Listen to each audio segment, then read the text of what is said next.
नमस्कार दोस्तों। India China border tension अपने पिछले कुछ दशकों के सबसे ख़राब दौर से गुजर रहा है, जहां चाइना ने हमारे 20 से ज़्यादा सैनिकों को मार दिया है और बहुत सारे सैनिक घायल हो गए हैं। इस बात का गुस्सा पूरे देश में है। बहुत सारे लोग चाइनीज़ प्रोडक्ट बाइकआउट की बात कर रहे हैं। बहुत सारे लोग अपने इलेक्ट्रॉनिक सामान तोड़ रहे हैं, अपने टेडी बियर और चाइना से आने वाली सभी चीज़ों का बहिष्कार कर रहे हैं। लेकिन क्या ये इनफ है? क्या इतना करने से हम अपना बदला पूरा ले सकते हैं? ज़रूरी है कि ग्रॉस रूट लेवल में बात करने की हमें वो सारी चीज़ें जाननी चाहिए जिसकी वजह से हम पूरी तरह चाइना का बहिष्कार कर सकें। तो आज के वीडियो में हम यही सब जानने की कोशिश करेंगे। 5वीं सदी की शुरुआत में एक सैनिक हुआ करता था चीन में।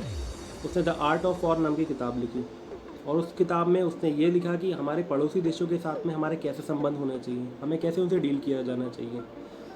और चाइना में उसको उसी तरह माना जाता है जैसा कि हमारे यहाँ पे चाणक्य नीति को, उस किताब को। तो चाइना शुरू से ही उस किताब को बहुत ज़्यादा फॉलो करता है। उसमें ये कहा गया है कि अपने से कमजोर, और उस किताब में ये दिया गया है कि अपने से जो कमज़ोर देश होते हैं, जो छोटे देश हो जाते हैं, उन्हें कर्ज देकर, उन्हें कर्ज के जाल में फंसा के उन्हें अपने कब्जे में ले लेना चाहिए। और दूसरा, जो अपने देश, हमारे समानांतर देश होते हैं, जो हमारे बराबर के देश होते हैं, उनके साथ सीमाएं विवाद कर देना चाहिए ताकि वहाँ हमेशा टेंशन चलती रहे और वो देश हमसे चिपके रहें। इसी चीज़ को चाइना हमेशा से फॉलो करते हुए आया है। और जो चीज़ वो इंडिया के साथ में अभी कर रहा है, वही सेम टैक्टिक्स वो ताइवान के साथ में भी कर रहा है इस वक्त। तो चाइना ने शुरू से एक ही रणनीति अपनाई गई है। और साथ साथ में चाइना ने ये भी कोशिश की है कि ट्रेड में अच्छे रहा करें। अपने यहाँ से अपने देश से जितनी चीज़ें इंपोर्ट कर सकते हैं, जितनी एक्सपोर्ट कर सकते हैं, तो वो चीज़ किए जा सके। अब ट्रेड की बात करें तो कोई भी देश 3 वजहों से किसी भी दूसरे देश के साथ में अपना व्यापार करता है, अपना ट्रेड करता है। पहला रीज़न है कि उसके देश में वो चीज़ें नहीं बनाई जाती। दूसरा चीज़ ये हो सकता है कि दूसरे देशों में वो चीज़ यहाँ के मुकाबले, अपने देश के मुकाबले सस्ती मिलती है। और तीसरा रीज़न जो सबसे इम्पॉर्टेंट होता है कि वहाँ वो क्वालिटी उसे मिल जाती है जो अपने देश में नहीं मिलती।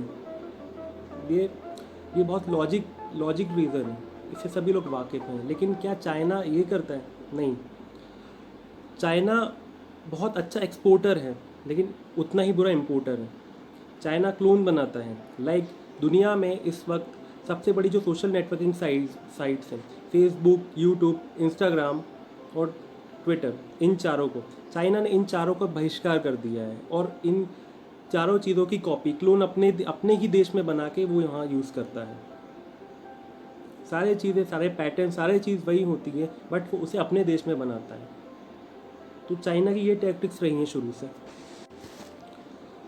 दोस्तों, चाइना में सबसे अच्छी या बुरी बात कह लो कि वहाँ की जो कम्युनिस्ट पार्टी है वो इतनी स्ट्रांग है कि वहाँ पे ना फ्री मीडिया है, ना किसी को अपनी बात सामने रखने का हक होता है। वहाँ की कम्युनिस्ट पार्टी ही जो सब कर रही है। वहाँ की जनता का शायद उतना दोष नहीं जितना वहाँ की पार्टी का दोष है। सारे डिसीजंस उनके होते हैं, सारे ट्रेड, सारी सेनाएं उनके अधीन काम करती हैं। किसी का कोई हस्तक्षेप नहीं होता उनके लिए।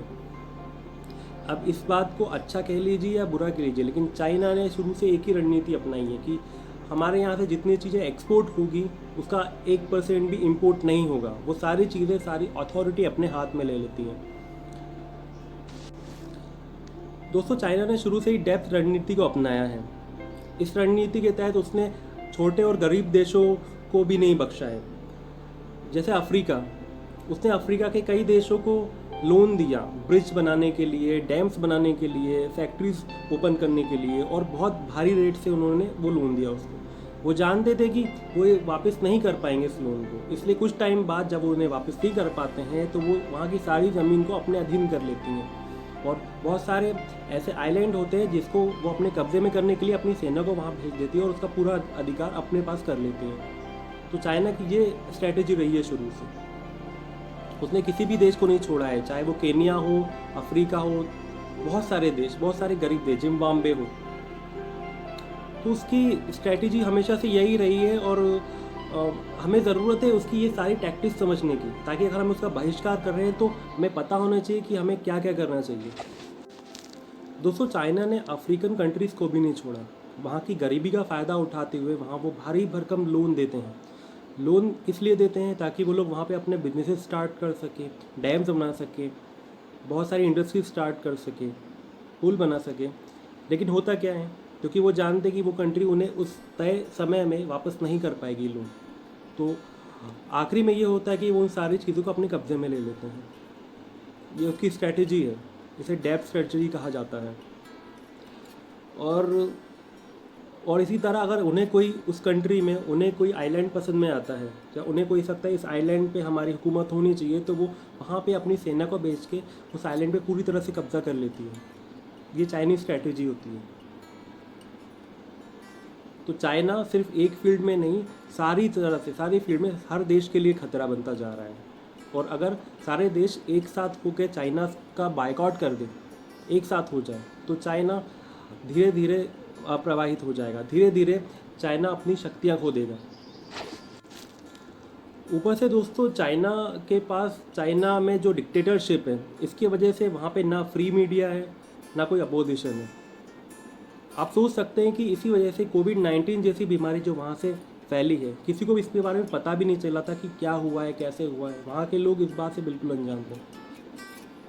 तो आप सोच सकते हैं कि चाइनीज़ लोग, जहाँ चाइनीज़ जो गवर्नमेंट है, वहाँ की जो कम्युनिस्ट पार्टी है, वो अपने लोगों को ही ये जानकारी नहीं दे रही है। वहाँ कोई अपोजिशन नहीं है, तो कौन क्वेश्चन करेगा। जैसे हमारे देश में यह अधिकार है कि कोई भी अपनी बात आगे रख सकता है। अपोजिशन पार्टीज़ हैं हमारे यहाँ पे, लेकिन वहाँ पे नहीं है। वहाँ पे सिर्फ एक लीडर होता है बस। तो सोच सकते हैं आप कि कितनी वहाँ पे किस टाइप का माहौल है वहाँ पे चाइना में, और वो कितना खतरनाक है, कितना हानिकारक है सारे देशों के लिए वो। तो दोस्तों ये कुछ तरीके हैं जिससे हम ये जान सकते हैं कि चाइना किस लेवल का गेम खेल रहा है। तो यहाँ ऐसे में बायकॉट चाइना करने से या इलेक्ट्रॉनिक सामान तोड़ने से उन्हें कोई खास फ़र्क नहीं पड़ेगा। और अगर जैसे हम जानते हैं कि बहुत सारी कंट्रीज़ है, ऑस्ट्रेलिया है, यूरोप है, ये सभी चाइना के अगेंस्ट है, तो ये सब सारे देश अगर साथ में यूनाइट हो जाए तो बहुत सारा इम्पैक्ट पड़ सकता है चाइना के ऊपर, बहुत प्रेशर आ सकता है उनके ऊपर। तो दोस्तों आज के वीडियो में बस मेरे लिए इतना ही। तो दोस्तों अगर आपको ये वीडियो पसंद आता है तो इसे लाइक और शेयर कीजिए, और अगर आपको मेरी बातें अच्छी लगती हैं, मेरे वीडियो में जो मैं कहता हूँ वो पसंद आती है, तो इस चैनल को सब्सक्राइब कीजिए, ताकि अगर आपको अगले वीडियोस के बारे में आपको पता चल जाए, आपके पास नोटिफिकेशन आ जाए। तो अपना ख्याल रखिए, सुरक्षित रहिए। नमस्ते।